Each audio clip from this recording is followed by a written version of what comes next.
আমার স্নেহে 2024 সালের উচ্চ মাধ্যমিক পরীক্ষার্থী তথা প্রিয় ভাই বোনদের জানাই আমার চ্যানেলের পক্ষ থেকে সুস্বাগতম।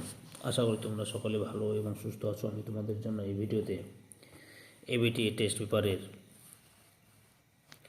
HS 2024 page number AC 230 nutrition তথা পুষ্টিবিজ্ঞানের যে প্রশ্নপত্র সেটি রয়েছে সেই সেটের এসএকিউ প্রশ্নের উত্তরগুলো নিয়ে আলোচনা করছি। এর আগে তোমাদের কাছে অনুরোধ, তোমরা ভিডিওটি না টেনে পুরোটা দেখো, আর যারা আমার চ্যানেলে নতুন তারা আমার চ্যানেলটিকে সাবস্ক্রাইব করে আমার চ্যানেলের পাশে দেখো। আলোচনা শুরু করছি। প্রথম প্রশ্ন, অপরিহার্য অ্যামাইনো অ্যাসিড কাকে বলে? উত্তর, যে সমস্ত অ্যামাইনো অ্যাসিডগুলি দেহে সংশ্লেষিত হয় না কিন্তু দেহের পুষ্টি ও বৃদ্ধির জন্য অত্যন্ত প্রয়োজনীয় এবং যেগুলি প্রোটিন জাতীয় খাদ্যের মাধ্যমে গ্রহণ করতে হয় সেই অ্যামাইনো অ্যাসিডগুলিকে অপরিহার্য অ্যামাইনো অ্যাসিড বলে, যেমন লাইসিন, মিথিওনিন, ভ্যালিন প্রভৃতি। 2 নম্বর প্রশ্ন, গ্লাইকোলাইসিস এর অপর নাম কি? উত্তর, গ্লাইকোলাইসিসের অপর নাম ইএমপি পাথওয়ে। অথবা পিত্ত কোথায় উৎপন্ন হয়? উত্তর, পিত্ত যকৃতে উৎপন্ন হয়। 3 নম্বর প্রশ্ন, নিম্ন বিপাকীয় মানের একক কি? উত্তর, জুল, ক্যালোরি বা কিলো ক্যালোরি প্রতি ইউনিট সময়।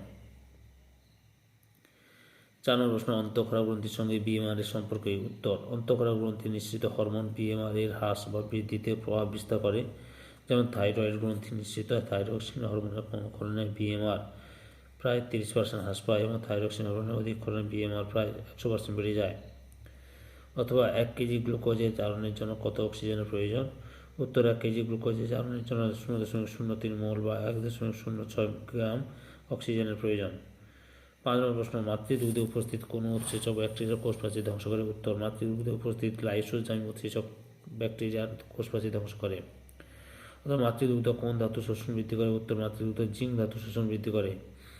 6 নম্বর প্রশ্ন, অপুষ্টি বলতে কি বোঝো? উত্তর, খাদ্যের 6টি উপাদান যথোপযুক্ত অনুপাতে না থাকার ফলে অথবা এক বা তার অধিক উপাদানের প্রভাবে বা প্রয়োজনের থেকে বেশি পরিমাণে থাকলে যে শারীরিক অসুস্থতার সৃষ্টি হয় তাকে অপপুষ্টি বা মেল নিউট্রিশন বলা হয়। 7 নম্বর প্রশ্ন, টাইপ 2 ডায়াবেটিস কি? উত্তর, প্রধানত প্রাপ্তবয়স্ক ব্যক্তির দেহে যে ডায়াবেটিসের ক্ষেত্রে ইনসুলিন পর্যাপ্ত মাত্রায় ক্ষরিত হলেও ইনসুলিনের কার্যকারিতা কম থাকে বা ইনসুলিন সঠিকভাবে ব্যবহৃত হয় না, ফলে গ্লুকোজ বিপাক ব্যাহত হয়, তাকে টাইপ 2 ডায়াবেটিস বা ইনসুলিন নিরপেক্ষর মধ্যমে বলে। অথবা স্থূলতার মান কীভাবে নির্ণয় করা হয়? উত্তর, দেহবর সূচক বা বডি মাস ইন্ডেক্সের সাহায্যে নির্ণয়। দেহবর সূচক বা বিএমআই সমান W/H² সমান দৈহিক ওজন কিগ্রা এবং দৈহিক উচ্চতা মিটার স্কোয়ার। 8 নম্বর প্রশ্ন, ঘরোয়া পদ্ধতিতে ওআরএস কীভাবে তৈরি করবে? উত্তর, 1 লিটার পানীয় জল ফুটিয়ে ঠান্ডা করে তাতে 20 গ্রাম চিনি ও 5 গ্রাম খাদ্য লবণ মিশিয়ে ঘরোয়া পদ্ধতিতে ওআরএস বানানো যায়।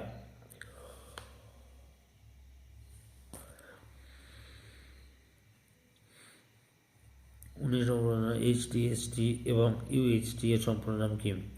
HDHD এর সম্পূর্ণ নাম হলো হাই টেম্পারেচার শর্ট টাইম, আর UHT এর সম্পূর্ণ নাম হলো আলট্রা হাই টেম্পারেচার। অথবা ব্রাইন কি? উত্তর, মাছ, মাংস প্রভৃতি সংরক্ষণের জন্য যে অধিক খনিজ লবণ যেমন NaCl মিশ্রিত জল ব্যবহৃত হয় তাকে ব্রাইন বলে। এটি সংরক্ষক পদার্থরূপে ব্যবহৃত হয়। 10 নম্বর প্রশ্ন, 10 গ্রাম লিপিডের পুষ্টিমূল্য কত? উত্তর, 10 গ্রাম লিপিডের পুষ্টিমূল্য 90 কিলো ক্যালোরি। 11 নম্বর প্রশ্ন, NNMB এর সম্পূর্ণ নাম লেখো। উত্তর, NNMB এর পুরো নাম হলো বা সম্পূর্ণ নাম হলো ন্যাশনাল নিউট্রিশনাল মনিটরিং ব্যুরো। তারপরে 12 নম্বর প্রশ্ন, IFA ট্যাবলেট কি? উত্তর, রক্তাল্পতা প্রতিরোধী লোহা অর্থাৎ ফেরাস সালফেট এবং ফলিক অ্যাসিড সমৃদ্ধ ট্যাবলেটকে IFA iron folic acid tablet বলে। 13 নম্বর প্রশ্ন, TCP এর ক্ষতিকর প্রভাবটি লেখো। উত্তর, TCP এর ক্ষতিকারক প্রভাব হলো মানবদেহে আন্তরিক রোগের সংক্রমণ ঘটে। এর ফলস্বরূপ হাত পা ফোলা, প্যারালাইসিস বা পক্ষাঘাত, ক্যান্সার, গ্লুকোমা ইত্যাদি রোগ দেখা যায়। অথবা ACU এর সম্পূর্ণ নাম লেখো। উত্তর, ACU এর সম্পূর্ণ নাম হলো অডিট কনজাম্পশন ইউনিট। তারপরে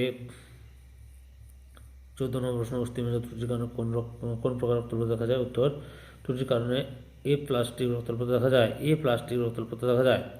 তাই 2024 সালে উচ্চ মাধ্যমিক পরীক্ষার্থী তোমরা এবিটিএ টেস্ট পেপারের AC 230 নম্বর পেজের নিউট্রিশনের যে প্রশ্নপত্র সেটি রয়েছে সেই সেটের এসএকিউ প্রশ্নের উত্তরগুলো জানতে পারলে। তোমাদের কাছে এই ভিডিওটি ভালো লাগলে বা এই ভিডিও থেকে তোমরা উপকৃত হলে আমার চ্যানেলটিকে সাবস্ক্রাইব করে আমার চ্যানেলের পাশে থাকো। সঙ্গে ডান দিকে বেল আইকন অল অপশনে গিয়ে প্রেস করে যাতে পরবর্তী ভিডিও নোটিফিকেশন পাও। একটা লাইক দাও, কমেন্ট করো এবং ভিডিওটি তোমাদের একই ক্লাসে বন্ধু বান্ধবীদের মধ্যে শেয়ার করে প্রশ্নের উত্তরগুলো জানাতে সাহায্য করো। যারা অলরেডি আমার চ্যানেলটিকে সাবস্ক্রাইব করেছো এবং এই ভিডিওটি দেখলে তাদের সবাইকে অসংখ্য ধন্যবাদ জানিয়ে আবার বলছি, আশা করি তোমরা ভালো এবং সুস্থ আছো। ওকে।